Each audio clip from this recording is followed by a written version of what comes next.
எப்பவும் லட்டு ஜாங்கிரியே செய்யாதீங்க. இந்த தீபாவளிக்கு இந்த மாதிரி பட்டன் பாதுஷா செஞ்சு பாருங்க. எத்தனை தான் சாப்பிட்டீங்கன்னு கணக்கே தெரியாது. சாப்பிட்டுட்டே இருப்பீங்க. அந்த அளவுக்கு சாஃப்டா செம்ம ஜூசியா இருக்கும். எப்படி செய்யறதுன்னு பார்க்கலாம். ஒரு கப் மைதா, 1/2 டீஸ்பூன் பேக்கிங் பவுடர் அல்லது பேக்கிங் சோடா, 1/4 டீஸ்பூன் உப்பு சேர்த்து 2 டேபிள் ஸ்பூன் தயிர், 4 டேபிள் ஸ்பூன் நெய் சேர்த்து லைட்டா தண்ணி தெளிச்சு பிசைஞ்சுக்கோங்க.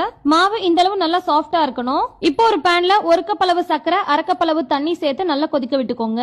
2 இடிச்ச ஏலக்காய், சிட்டிகை குங்குமப்பூ இருந்தா சேர்த்து நல்லா கலந்து விட்டுக்கோங்க. ஸ்டவ் ஆஃப் பண்ணிடுங்க. சுகர் சிரப் பிசு பிசுன்னு இருக்கணும். கம்பி பதம் எதுவும் தேவையில்லை. பிசைஞ்சு வச்ச மாவுல இருந்து கொஞ்சமா எடுத்து பால் மாதிரி உருட்டி கட்ட விரல வச்சு இந்த மாதிரி ட்விஸ்ட் பண்ணி பிரஸ் பண்ணுங்க. ரெடி பண்ண எல்லா பாதுஷாவையும் சூடான எண்ணெயில போட்டு மிதமான தீயில வச்சு இந்த மாதிரி கரண்டி வச்சு கலந்து விட்டு பொரிச்சு எடுத்துக்கோங்க. பொரிச்சு எடுத்த பாதுஷாவை சுகர் சிரப்ல சேர்த்து 5 நிமிஷம் ஊற விட்டு எடுத்துடுங்க. செம்ம டேஸ்டான, செம்ம சாஃப்டான, ஜூசியான பாதுஷா. எத்தனை தான் சாப்பிடுறீங்கன்னு கணக்கே தெரியாது. செம்ம டேஸ்டா இருக்கும். ட்ரை பண்ணிட்டு எப்படி வந்துச்சுன்னு சொல்லுங்க. இந்த மாதிரி நிறைய ரெசிபிஸ் தெரிஞ்சுக்க உடனே ஃபாலோ பண்ணுங்க. நன்றி.